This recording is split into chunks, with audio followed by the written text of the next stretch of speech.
నీతిమంతులు నిత్యము జ్ఞాపకములో నుందురు. కీర్తన 112:6. Pastor Galinki Alexander గారి దైవ పరిచర్య యాత్రా జ్ఞాపకాలు క్లుప్తముగా. వీరు పశ్చిమ గోదావరి జిల్లా పెంటపాడు మండలం రాచర్ల గ్రామమునందు జన్మించి బాల్యము, విద్యాభ్యాసము పెంటపాడు, శృంగవృక్షం గ్రామాలలో ఓల్డ్ ఎస్ఎల్సి వరకు కొనసాగించింది. జీవిత భాగస్వామిగా మార్లపూడి విజయకుమారి గారిని దేవుడు జతపరిచెను.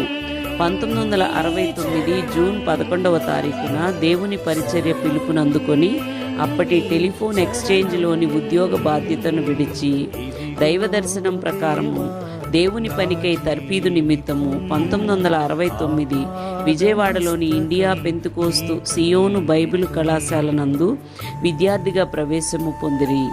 ఎస్ఎల్సి విద్యార్హతను బట్టి అపోస్తలులు పిఎం శామ్యుయల్ అయ్యగారు నేరుగా 2వ సంవత్సరంలో ప్రవేశము కల్పించిరి.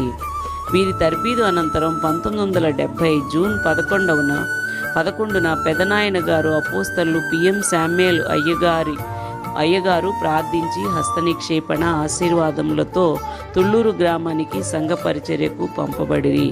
తదుపరి ఇంటూరు అను గ్రామానికి 1975వ సంవత్సరములో దేవుని పరిచర్య నిమిత్తము బదిలీ చేయబడిరి. తరువాత 1981వ సంవత్సరంలో ఇంటూరు నుండి నిడుబ్రోలు, పొన్నూరు పట్టణములకు బదిలీ చేయబడిరి.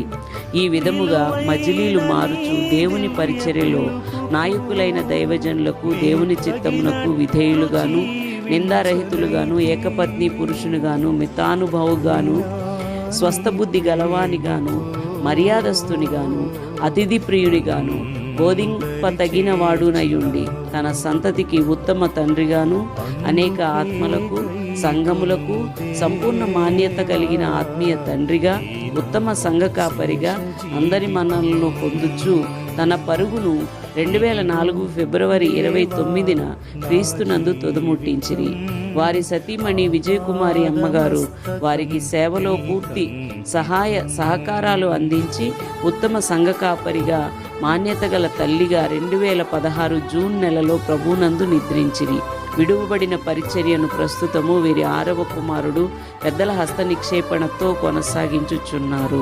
విడువబడిన వీరి కుమారుల మరియు కుమార్తె కుటుంబముల కొరకు ప్రార్థించండి. దేవుడు మిమ్మును దీవించునుగాక.